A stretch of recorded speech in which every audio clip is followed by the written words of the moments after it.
Que la paix, dans la mesure du possible, soit sur chacun d'entre vous. Mandat d'arrêt international. Mandat d'arrêt international. Quelle erreur stratégique, monumentale et fondamentale du camp néocolonial, qui, encore une fois, a visiblement quelques coups de retard, pensant naïvement que leur mandat d'arrêt aura une incidence sur ma personne, comme si nous n'avions pas déjà pris, depuis un certain temps, nos précautions dans ce combat géopolitique que nous menons contre les esclaves dociles de la plantation néocoloniale, néolibérale. Alors, il est important déjà de contextualiser la situation, sans quoi personne ne comprendra de quoi il en retourne. Je suis issu d'un pays qui se nomme le Bénin. Pays qui, depuis 2016, a été pris en otage par un prédateur économique absolu, qui dirigeait déjà économiquement le pays depuis très longtemps, car il s'était accaparé toutes les ressources de l'État, pendant que la majorité de la population vivait déjà dans des difficultés. Quand il a accédé au pouvoir, il est rentré dans une démarche de vendetta. N'oubliez pas que lui-même avait subi et vécu un mandat d'arrêt international en octobre 2012 pour tentative de coup d'État contre le président de l'époque, Yahya Boni, d'accord, et tentative d'empoisonnement et d'assassinat contre ce même président. Quand il est arrivé au pouvoir en 2016, Patrice Talon est rentré dans une vendetta politique et dans une accentuation du processus de spoliation des ressources de l'État, de prédation économique absolue, d'injustice sociale qu'il a érigée en religion, d'exclusion systématique de toute force d'opposition des scrutins majeurs aux élections. Au présidentiel, depuis que Talon a pris le pouvoir, il n'a jamais accepté que l'opposition puisse se présenter. C'est très important que l'on puisse quand même le rappeler. Patrice Talon a fait assassiner en 2019 et 2021 des centaines, plusieurs centaines de Béninois qui ne demandaient qu'une chose, le droit de pouvoir voter pour qui ils voulaient et non pas pour des candidats que le président Talon leur imposait. Parce que le peuple béninois souffre dans cette injustice sociale.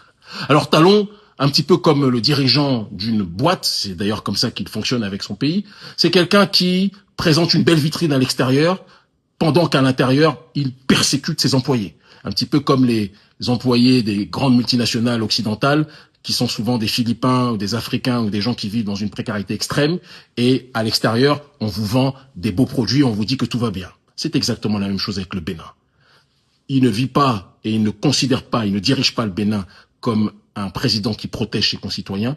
Il dirige le Bénin en voyant la population comme ses sujets, d'accord, ses soumis, qui doivent faire ce qu'il dit, se taire, sans quoi ils seront assassinés ou incarcérés en masse, comme c'est le cas depuis sa prise de pouvoir, ou poussés à l'exil. C'est la réalité des faits, et vous et moi le savons. Talon, en plus de tout ce que je viens d'énoncer, a fait récemment un coup d'État constitutionnel. Il a violé la Constitution, même s'il a payé les hautes juridictions pour qu'elles présentent un semblant de légalité à son coup d'État constitutionnel, en créant un Sénat sans référendum composé de gens non élus, qu'il va diriger, soit par un prête-nom, soit directement, et qui lui permettra de diriger comme une sorte d'ayatollah néocolonial, ayatollah de la France-Afrique, à la tête du Bénin. Il dirigera le prochain président et il dirigera l'Assemblée nationale via son poste au Sénat. Il a prolongé le mandat électif de ses pions, sans l'aval de la population.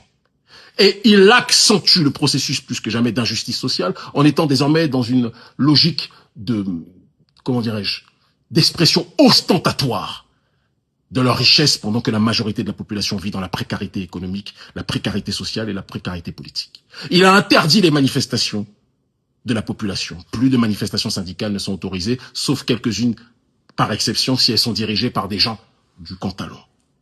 Et vous pensez que quand vous agissez de cette façon, depuis bientôt 10 ans, qu'est-ce qui va se passer au sein de la population? Il y a un proverbe qui dit que celui qui engendre un coup d'État constitutionnel connaîtra en récolte un coup d'État militaire. C'est exactement ce qui s'est passé le 7 décembre. Vous avez poussé, président Talon, le bouchon beaucoup trop loin. Parce que vous pensez que comme vous terrorisez beaucoup de Béninois, tous les Béninois allaient se taire. Mais non. On l'a vu dans les groupes WhatsApp. Utilisation record de WhatsApp le matin 7 décembre du coup d'État. La majorité des Béninois pleuraient à chaudes larmes de joie, et vous le savez, du coup d'État qu'il pensait réussir. Et lorsque Emmanuel Macron vous a sauvé en vous tirant par le caleçon, votre maître, ce même Macron que nous combattons, que nous avons réussi à chasser de différents endroits et que nous chasserons du Bénin prochainement, c'est une promesse que je vous fais en même temps qu'on vous chassera vous, ce Macron, en vous sauvant, a fait en sorte que, justement, l'opération de restauration de l'État qui a été opérée par le militaire, le colonel Tigri, a échoué. Mais je vous l'ai dit lors de ma dernière allocution, que si vous ne vous remettez pas en question, si vous ne rentrez pas dans une logique d'introspection, si vous ne convoquez pas des assises nationales, parce que quand tant de gens dans votre pays sont en colère vis-à-vis de vous, on arrive à vous haïr face à l'injustice sociale qui est devenue une religion que vous appliquez au Bénin. L'injustice sociale, tous les privilèges pour votre petite caste qui vit la vie de rêve au Bénin, à Cotonou, qui vit une vie de Miami, comme ils aiment le dire dans les réseaux sociaux, pendant que la majorité de la population, elle, n'arrive pas à joindre les deux bouts. Vous parlez tout le temps de croissance à l'extérieur. Oui, il y a une croissance, entre guillemets, économique, via différents truquements que le professeur Mamadou Koulibaly explique très bien en ce qui vous concerne. Mais cette croissance économique bénéficie à qui? Elle bénéficie à votre caste prédatrice et pas à la majorité de la population. Quand les gens sont étouffés économiquement, paupérisés, interdits de parler pour se plaindre en allant manifester, interdits de pouvoir voter, qu'ils voient sous leurs yeux sans pouvoir réagir que vous faites un coup d'état constitutionnel, vous prolongez les mandats électifs de vos éléments. Qu'est-ce que vous croyez qui va arriver? Je le dis et je le répète, ce qui s'est passé, je l'ai félicité, parce que quand quelqu'un fait un coup d'état constitutionnel, je me donne le droit de féliciter ceux qui vont empêcher ce coup d'état constitutionnel. Je le dis avec froideur. Soit on empêche les coups d'état constitutionnels, soit on ne pourra pas empêcher la répétition. Et c'est ce qui va se passer.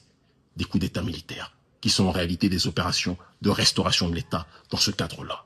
Patrice, tu as lancé un mandat d'arrêt contre nous, mais tu es tombé sur le mauvais noir. Je te le dis avec simplicité. Tu ne pourras jamais nous arrêter. Et quand nous allons nous rencontrer, tu seras aux arrêts.